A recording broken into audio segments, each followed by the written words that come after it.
Hey folks, my name's Ed Trevors. My pronouns are he, him, and his. I'm an Anglican priest serving in the beautiful parish of St. Margaret of Scotland that sits on the ancestral and on the unceded territory of the Mi'kmaq people. Gwe. Yesterday, I caught an interview on Seth Meyers' show with Chris Hayes. Chris Hayes is the host of a podcast and a show on MSNBC. Pretty intelligent guy, pretty straightforward, pretty down to earth, I think, from when I watch him. But they were talking about the Russian invasion of Ukraine, and Hayes said something that I found really intriguing, that I think is really, it fits into what I want to talk about here. What he said was, this whole thing is happening because of one guy. One guy wants something. Despite the entire world saying, please don't do this, please don't do this, please don't do this, one guy has chosen to make this happen. One guy has chosen to unleash this hell for his reason, for his purpose. Now, I'm not going to try to get into figuring out what the true motivation is of Vladimir Putin. I mean, depending on what day, you're going to hear one reason after another, why invading the Ukraine, why launching a war against Ukraine was the right and just thing for Russia to do. So far, it sounds like it's garbage. It is garbage. But what we see in this moment from Vladimir Putin is not unique. It may be unique in its scale, right? That a nation is invading another nation, another sovereign nation, but what we're seeing from Putin is not unique. A friend of mine from Puerto Rico sent me a video of an Irish politician just blasting the Irish Parliament. Right? He was talking about the sanctions and stuff that his country has put against Russia. The sanctions that they've enacted against Russian oligarchs and against Vladimir Putin and against government officials and against the nation and against its industries and against trade and all these different things. Then he's saying we are right and we are just to do so. We are absolutely right and just to do so. Yet, despite the fact that we are willing to take these measures against Russia for its invasion, for its war against Ukraine, we are silent when it comes to the way Israel treats the Palestinians. We are silent when it comes to how Israel disrespects the land, the territory of the Palestinians. We are silent when it comes to what human rights groups are calling an apartheid against the Palestinian people.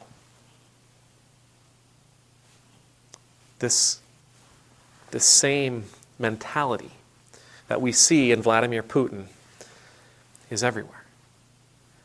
Canada, our Prime Minister right now, he's coming back from Europe, but he spent 5 days in Europe where every time he got a chance to stop the bus, he was out making a speech talking about how Canada is doing the next thing. Canada is offering another sanction. Canada is doing is offering more aid. Canada is doing this. Canada is doing that. All fine, all good, all wonderful. Canada, as a member of the international community, we should be outraged. We are right and we are just in being outraged over Putin's invasion of Ukraine.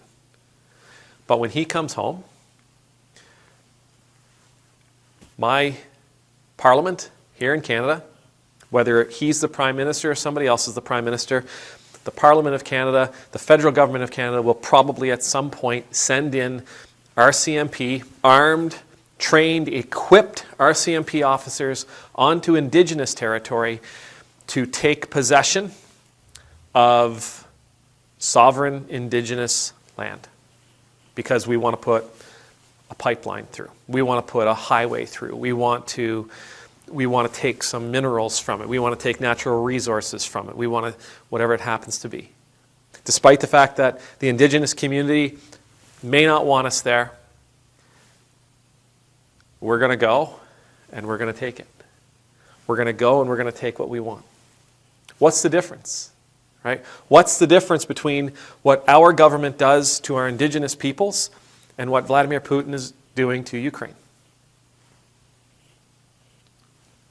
The principle is the same.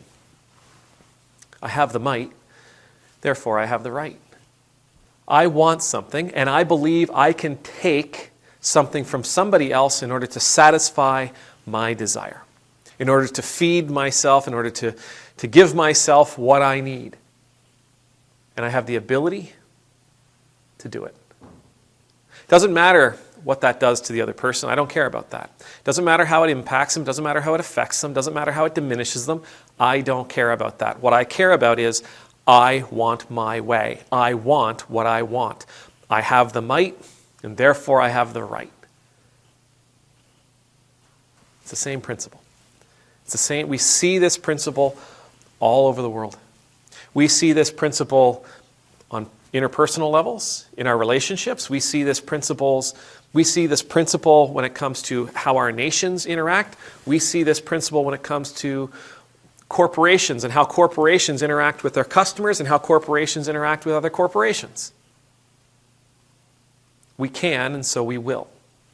We're bigger, we're stronger, we're tougher, we have more resources, and so we will take whatever we want from someone who has less. This was the same principle that ran through Cain's brain before he cracked open Abel's skull. I want what Abel has. I have the means to take what Abel has. I'm going to take what Abel has. God responds the exact same to this principle, regardless of whether it's somebody holding a rock over their corpse of their brother, or it's somebody invading indigenous lands with a militarized police force, or it's a nation invading another nation. What did you do to your brother? What did you do to your sister? What have you done here?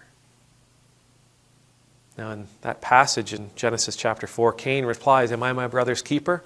God doesn't answer, but God answers. Yes. And when we take from our brothers and our sisters, when we choose to decide that our might makes right, that when we choose to decide that we are, because we are capable of taking something from someone, we will, we shirk that responsibility. We are our brothers and sisters' keeper. Yes, we are. We are the keepers of our brothers and sisters. We are their caregivers. We are their helpers. We are their support. We are their guardian. And when we take from them, simply because they have something that will help us feed our need, our desire, we're missing the mark. We're missing the mark not only because we've committed an act of murder in some capacity, but because we've not lived up to the responsibility that God has placed on every single one of us.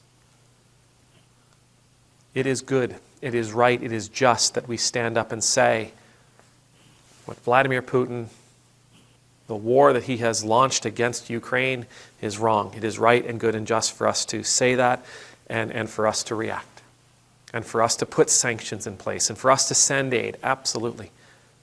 We must be willing to do the same when we see another people being treated the same way in their area, regardless of where they are, regardless of who it is that is oppressing them.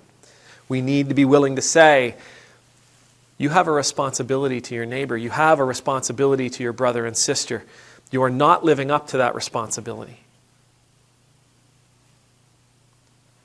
We have a responsibility to raise our voices every time we see this principle applied, regardless of whether it's an individual or a community, a province, a state, a nation.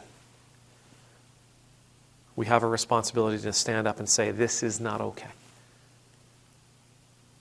This principle, this mentality. This mentality is sin. May the Lord bless you. May the Lord keep you. May the Lord's face be made to shine upon you and be gracious to you. May the Lord's countenance be lifted up to you. May you always know the peace of being in the Lord's presence. I pray that what we are learning about ourselves because of Putin's war in Ukraine, I pray that we will use it, that we will grow from it, that we will allow it to help us to continue to transform this world into a place of peace and justice and equality for all people, for all things. Amen. Nemultus.